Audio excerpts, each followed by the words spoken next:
Assalamualaikum warahmatullahi wabarakatuh. Salam sejahtera untuk kita semua. Jumpa lagi dengan saya Khairul Huda di channel Ayo Les. Pada kesempatan kali ini kita akan membahas soal IPA ya, untuk kelas 8 penilaian akhir tahun. Nah, sebentar kakak tunjukkan jenis soalnya di sini. Oke. Nah, ini adalah soal penilaian akhir tahun yang mana resmi dari Dinas Pendidikan Kebudayaan Kabupaten, dan ini yang diambil dari Bank Soal Nasional. Bagi adik-adik yang belum menyaksikan pembahasan di soal ini, part 1 dan part kedua, silahkan langsung masuk ke channel kakak. Nah, penilaian akhir tahun untuk ilmu pengetahuan alam SMP negeri swasta bisa dipakai MTS negeri maupun swasta untuk kelas 8 semester genap. Serta bagi adik-adik yang menginginkan pembahasan soal lainnya, silahkan tuliskan di kolom komentar. Akan kakak buatkan pembahasannya. Serta bagi adik-adik yang belum menyaksikan kunci jawaban ataupun pembahasan soal pilihan ganda, silahkan langsung masuk ke channel kakak. Di situ sudah kakak sediakan pembahasan soalnya. Baiklah, mari kita langsung masuk. Di sini ada soal uraiannya, terdapat 5 soal, 36 sampai 40. Soal nomor 36. Tekanan darah terdiri dari sistol dan diastol.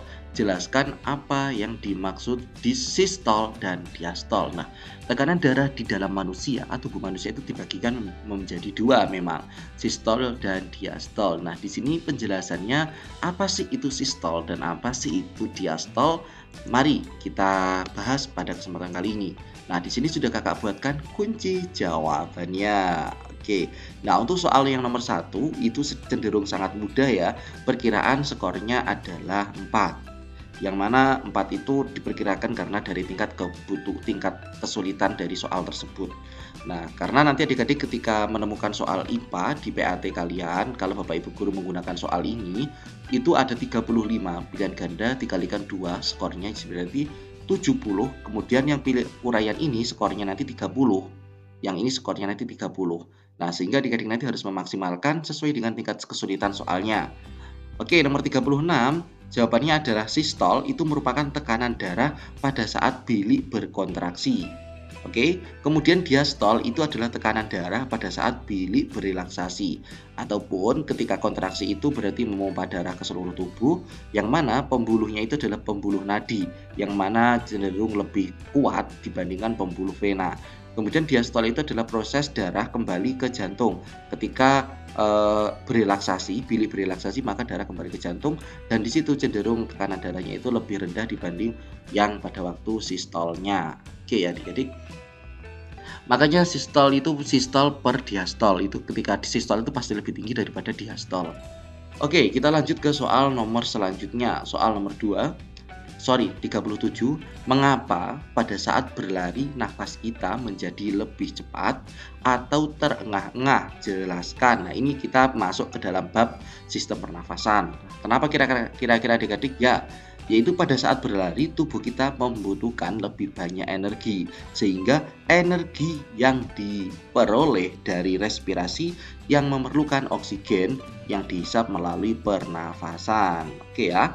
Jadi intinya karena lebih banyak energi itu sehingga metabolisme lebih cepat, energi diperoleh dari respirasi yang memerlukan oksigen yang dihisap melalui pernafasan, sehingga ketika kita beraktivitas yang sangat sibuk atau cepat yang memerlukan banyak energi, maka juga memerlukan lebih banyak oksigen sebagai media pernafasannya.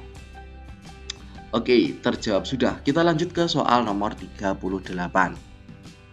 Bagaimanakah mekanisme pengaturan pengeluaran keringat dan urin pada saat cuaca dingin dan panas? Jelaskan. Nah, pada saat musim cuaca dingin, itu hipotalamus mengeluarkan hormon yang mendorong ginjal mengeluarkan urin lebih banyak. Oke ya, pada saat panas, hipotalamus pun mengeluarkan hormon yang mendorong kelenjar keringat mengeluarkan keringat lebih banyak. Nah, itu ya adik-adik prinsip sebuah ciptaan Tuhan yang Maha Kuasa, yang mana memberikan kita kelebihan yaitu hipotalamus, yang mana bisa mengatur hormon untuk mendorong ginjal pada waktu musim dingin supaya lebih banyak mengeluarkan urin daripada waktu musim panas ataupun saat panas hipotalamusnya itu mengeluarkan hormon untuk mendorong kelenjar keringat yang menyebabkan pengeluaran keringat lebih banyak. Nah, ini adalah teori sains ya. Jadi yang di bagian adik tolong diingat materi-materi yang seperti ini sains banget dan ini harus benar-benar diingat. Kita lanjut ke soal nomor 39. Perhatikan gelombang pada selingki berikut ini. Nah, ini adalah jenis gelombang longitudinal ya adik-adik. Longitudinal itu adalah gelombang yang mana terdiri dari rapatan dan regangan. Satu rapatan dan satu regangan itu adalah satu gelombang. Satu rapatan dan satu regangan itu adalah satu gelombang. Berarti 2,5 gelombang. Yang mana panjang dari ini adalah 150 cm. Oke. Jika waktu yang diperlukan oleh gelombang 10 sekon, hitunglah cepat rambat gelombang tersebut. Oke, kita harus mencari lambda terlebih dahulu ketika kita mau menghitung yang namanya kecepatan. Lambda itu adalah panjang gelombang. Panjang gelombang itu adalah panjang dari satu rapatan dan satu regangan. Oke, adik-adik, semoga penjelasan dari kakak ini tidak terlalu cepat. Di sini kakak sudah buatkan kunci jawabannya. Ini skornya paling banyak ya, 8, karena ini ada perhitungan dan agak susah. Oke, di sini kita tahu bahwasanya jaraknya itu adalah 150 cm untuk 2,5 gelombang. Waktunya 10 sekon dan N-nya itu 2,5 gelombang. Ini adalah jumlah dari gelombangnya. Ditanyakan V kecepatan, maka kita cari lambdanya terlebih dahulu. Lambda sama dengan 150 cm dibagi 2,5 sama dengan 60 cm.